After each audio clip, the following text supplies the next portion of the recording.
আজকে যাবো মামার বাড়ি, তো চলো গেট রেডি উইথ মি। আজ পরছি এই টিউলিপ টপটা, আর তার সাথে পরছি এই ব্ল্যাক প্যান্টটা। তো চলো রেডি হওয়া যাক। এখানে আমি রেডি হয়ে চলে এসেছি, আর ট্রানজিশন ভিডিও করতে গিয়ে আমি উল্টো দিকে ঘুরে ফেলেছি, তার জন্য সরি।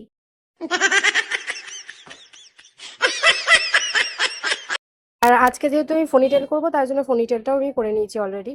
তো তারপর পরে নিলাম এই রিংটা। পর আমি দু হাতে দুটো রিং পরে নিয়েছি, অ্যান্ড দেন আমি এখানে দুটো স্টার্ট নিয়েছি। তো সেগুলো পরে নিলাম, ইয়ার স্টাড এগুলো। তো সেগুলো পরে নিলাম, তো তারপরে আমি এর সাথে এটাই ভাবলাম যে ভালো লাগবে তাই। অ্যান্ড দেন এখানে আমি লিপ অ্যান্ড চিক টিন নিয়েছি, যেটা আমি ইউজ করি রেড কালারের, সেটা নিয়েছি। আর আজকে চিকে লাগাইনি, শুধু লিপে লাগিয়েছিলাম। তো সেটা লাগানোর পর এখানে ওয়াচ পরে নিচ্ছি। তো ওয়াচ পরলে আরো এলিগেন্ট লাগবে লুকটা, তো তার জন্য ওয়াচ পরে নিচ্ছি। তো তারপরে আজকে যেহেতু সকালে বেলায় বেরোচ্ছি, তার জন্য এখানে একটা সানগ্লাস পরে নিচ্ছি। তো চলো, আমি রেডি হয়ে গেছি। So I am ready to go. তো দেখে নাও আমার লুকটা। আর এই টপটা আর প্যান্টটা কিন্তু মিশো থেকে নেওয়া, যদি প্রোডাক্টের লিঙ্কটা আমি পাই তোমাদেরকে তাহলে দিয়ে দেবো। আর ভিডিওটা ভালো লাগলে একটা লাইক করে দিও। ওকে, বাই।